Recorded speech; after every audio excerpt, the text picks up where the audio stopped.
universo é como se fosse uma grande imagem, um corpo divino. E dentro dessa imagem a gente tem as peças de como um quebra-cabeça. E cada ser existente no universo, em todos os âmbitos, seres humanos, de outras dimensões, o reino vegetal, animal, mineral, tudo tem uma forma específica e tem um lugar nesse quebra-cabeça. E essa forma é só sua, é só de cada um.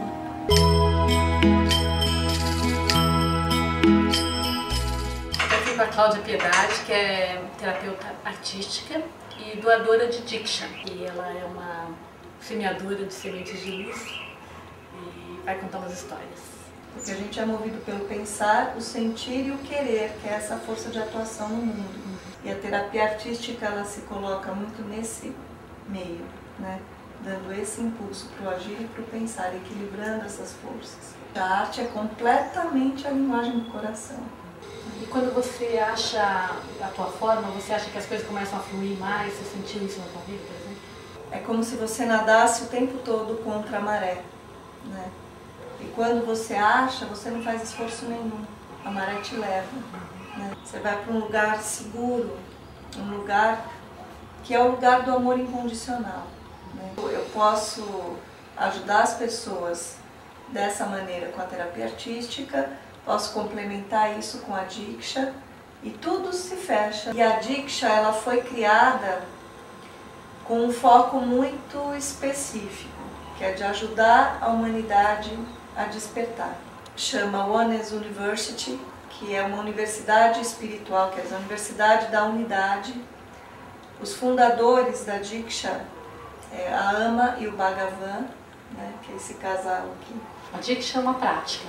A Diksha é uma prática, é uma transmissão de energia, de uma energia elétrica, que tem a função de facilitar o caminho para a humanidade despertar para essa consciência da unidade, de que todos somos um. A Diksha é simplesmente encontrar o caminho para o amor. E o amor incondicional é esse lugar do coração, é esse lugar onde esse tesouro habita, onde a nossa forma primordial está. Fala do Sai Baba, então. E o Sai Baba costuma dar 2 darshans por dia, que é a bênção pública. E aí eu cheguei lá, né, e fui para a primeira bênção, muito empolgada, né, com todo o visual, com toda a decoração do lugar. E aí a gente entra num grande salão, toca mantra, e ele não entrava, eu ali esperando, e assim, e era muita gente. Eu já estava 3 horas lá e nada acontecia. Quando eu comecei a chegar naquele ponto que não dava mais para ficar ali, ou eu ia embora, ou eu entrava em meditação e saía de outra forma daquilo. Eu comecei a lembrar também de toda a história do que eu vivenciei na Diksha, no processo dos 21 dias na Oneness, né? Que era essa questão da gente conseguir acessar esse lugar em qualquer situação. E comecei a mantrar e consegui entrar num estado bem legal de meditação e sumi dali, não vi mais nada. A única coisa que eu vi foi o Sai Baba na minha frente, assim, que apareceu na minha tela mental. Risonho, brincalhão, assim, e começou a me passar uma mensagem muito especial, assim, muito forte. E me pediu que passasse essa mensagem para o grupo que eu estava. E no processo que ele estava na minha frente, eu comecei a sentir uma energia platinada muito forte circulando no meu corpo. É como se eu tivesse ficado elétrica mesmo, tivesse recebendo um grande choque. Eu não conseguia parar de tremer, como se eu estivesse convulsionando mesmo. E aquela energia, assim, espirrando para todo lado, parecia Spielberg. E eu abri os olhos e estava todo mundo levantando e indo embora. Eu falei, não, perdi ele ao vivo. E ele esteve lá ao vivo. Aí as pessoas que estavam comigo falaram, não, ele não veio hoje. Completamente num estado quase levitando, eu não sei como eu andei até o hotel. Cheguei ali assim, fui escrever, porque eu tinha que passar para as pessoas, né? Aí eu não conseguia escrever, eu não conseguia, eu me concentrei de novo, comecei a entrar nesse lugar, né? E aí ele apareceu para mim de novo, como se fosse o gênio da lâmpada mágica, assim. Ele sorriu para mim, fez uma brincadeira e falou: vai, pega a caneta que eu vou te ditar tudo de novo. Eu vou te ditar. Eu peguei a caneta e ele ditou para mim a mensagem. Em português, né? Português. Quer dizer, é a linguagem do amor, do coração, né? Aí às 4 horas tem o segundo darshan e eu fui de novo. Né? Será que eu viajei? O que aconteceu? Foi ele mesmo? Não foi? E mentalmente eu conversei com ele e pedi que se tudo aquilo que aconteceu realmente fosse verdade, que ele que me disse tudo isso e era para eu passar a mensagem para as pessoas, que eu recebesse um sinal.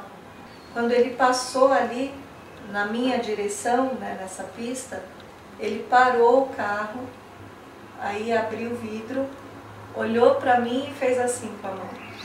E fez assim, deu uma risadinha e estendeu a mão para mim. E a Diksha, a história da Diksha? Uma viagem com a classe do meu filho para o Petar, para as cavernas. Né? Fui como monitora. E era uma trilha, uma descida de 5 quilômetros para chegar, né, nessa caverna. Fui ajudar uma criança, eu torci o meu pé, caí sentada em cima do pé e quebrei o meu pé.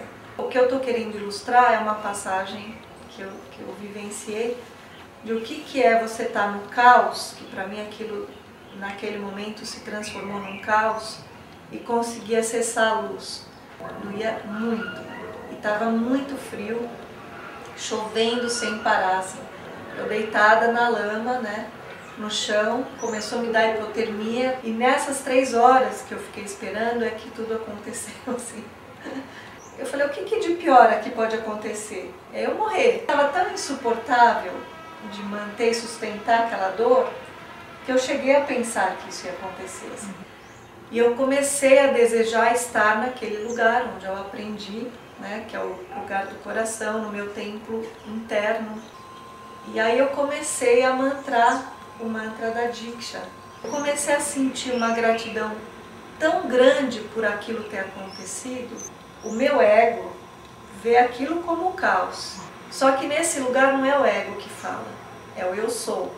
Está ligado ao todo, que é o que vê a história inteira. Então mesmo que eu não tenha a percepção clara da história inteira, eu sentia que aquilo era de extrema importância para o meu caminho espiritual de alguma forma. E nesse momento a dor sumiu, eu não sentia mais dor nenhuma. Uma tempestade tenebrosa, eu olhava, eram como se fossem gotas de luz caindo assim, sobre mim. Eu olhava as árvores, elas brilhavam, tanta luz, tanta força que eu entrei num estado de êxtase total ali. Eu ria, comecei a ficar numa felicidade. Quando as pessoas chegaram para me retirar dali, eu olhava cada um que estava ali e eu tinha tanta gratidão por cada um, eu tinha vontade de abraçar cada um. E eu comecei a passar a Diksha ali, porque eu não estava sustentando sozinha. Todos eles estavam num estado de felicidade muito grande, assim. Foi uma coisa muito mágica o que aconteceu ali. Na mesma situação na vida, a gente pode olhar de várias formas. Né? No momento via como caos e de repente eu vi como glória, como algo mágico, maravilhoso que podia ter acontecido comigo. E eu sustentei ainda esse processo por 24 horas. Que foi quando eu cheguei no hospital aqui em São Paulo e à meia-noite eu fui operada às pressas. E ninguém se conformava como que eu tinha aguentado tanto tempo sem tomar remédio. Né? E esse é o segredo da felicidade verdadeira. Né? É quando você entra numa aceitação de quem você é, param as brigas internas, né? Esse conflito de eu não sei quem sou, mas eu quero ser aquele, mas eu não sou ninguém e é onde eu estou. Cláudia, obrigada pelas suas histórias super lindas. Imagina. Adorei, fiquei com vontade de ir para a Índia. Obrigada a vocês.